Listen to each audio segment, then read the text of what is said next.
केंद्र सरकार ने शुक्रवार को पेट्रोल और डीजल पर 10 रुपए प्रति लीटर एक्साइज ड्यूटी कम करने का ऐलान किया है।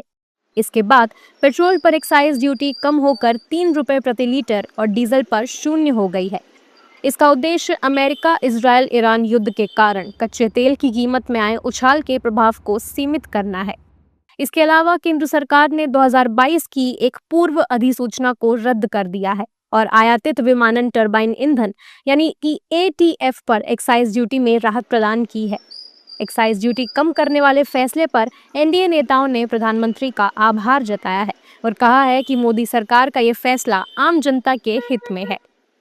सबसे पहले तो पूरे जनता की ओर से प्रधानमंत्री जी को धन्यवाद देना चाहता हूं, क्योंकि इतना विपद काल में, जबकि एक क्षेत्र में युद्ध चल रहा है जहां से हमारा गैस पेट्रोलियम प्रोडक्ट सारे आते हैं, फिर भी ऐसे समय में इतना बड़ा कदम उठाना ये कोई मामूली कदम नहीं है, क्योंकि हमारे आम भारतीय लोगों को अपने जिंदगी में तकलीफ ना हो इसका सोच प्रधानमंत्री जी ने आज दिखाया है। ये सरकार संवेदनशील सरकार है। नरेंद्र मोदी जी देश के जनता के प्रति समर्पित हैं, यही इसका भाव है।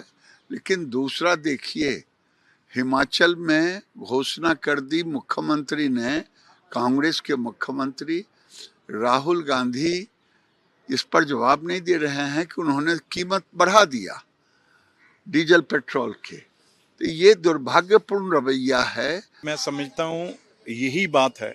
आपने सबने पिक्चर तो देखी है धुरंधर सेकंड, और मोदी जी और एनडीए गवर्नमेंट हमेशा लोगों के साथ है।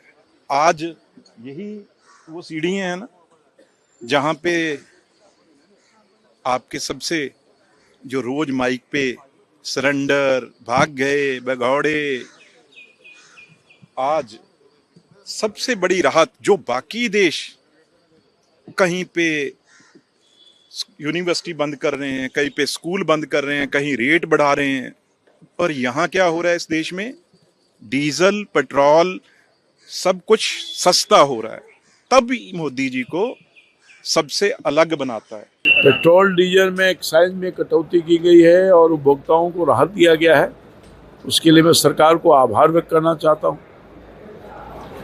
ताकि लोग को भार नहीं पड़े। जो क्राइसिस तो है ना, पूरे वर्ल्ड में क्राइसिस हो गया है ना पेट्रोलियम पदार्थ का, उससे निपटने के लिए सरकार की यह पहल सराहनीय है और स्वागत योग्य है। हालांकि एक्साइज ड्यूटी कम होने के बाद भी विपक्षी दलों के नेताओं को संतोष नहीं हुआ। विपक्षी दलों के नेताओं ने इसे चुनाव की वजह से लिया गया फैसला करार दिया है। विपक्ष का कहना है कि सरकार ने एक्साइज ड्यूटी कम करने का फैसला तो लिया है, लेकिन आसानी से तेल मिल कहां रहा है। विपक्ष ने ये भी आशंका जताई है कि चुनाव के बाद सरकार दामों को दोगुना कर सकती है। नहीं, ये इम्पोर्टेंट है, क्योंकि जिस तरीके से तेल का दाम बढ़ रहे हैं और उसके किसी तरीके से जनता को क्वेश्चन करना ज़रूरी है।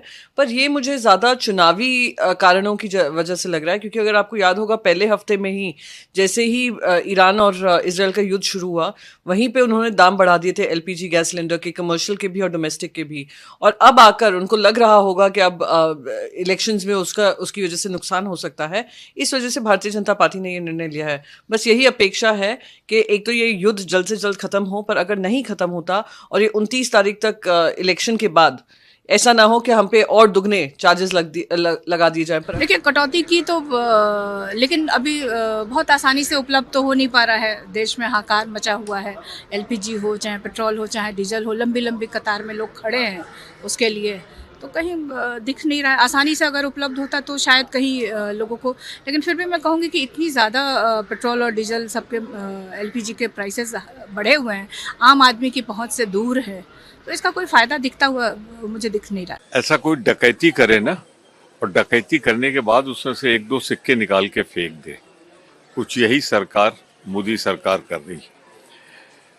जब कांग्रेस सरकार गई तो 9 रुपए 48 पैसा थी एक्साइज ड्यूटी पेट्रोल पर, और आज कितनी है? 32.5 98 यानी 33 यानी 4 गुना बढ़ा दिया। डीजल 3 रुपए 56 पैसे एक्साइज ड्यूटी, आज है 31 यानी लगभग 10 गुना। और कमाया कितना है इस बीच में आपने?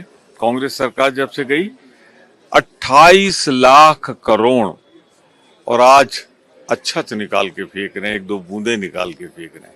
हम तो पहले ही कह रहे हैं कि एक्साइज ड्यूटी जो है बहुत पहले कम होनी चाहिए थी। आपने स्पेशल सेस के नाम पे राज्यों को भी उसके अंदर कोई हिस्सा नहीं मिलता, और वो सारी आपने ड्यूटी जो है अलग स्पेशल सेस लगा दिया, और जो कच्चे तेल के दाम कम हुए उसका लाभ जनता को नहीं मिल पाया।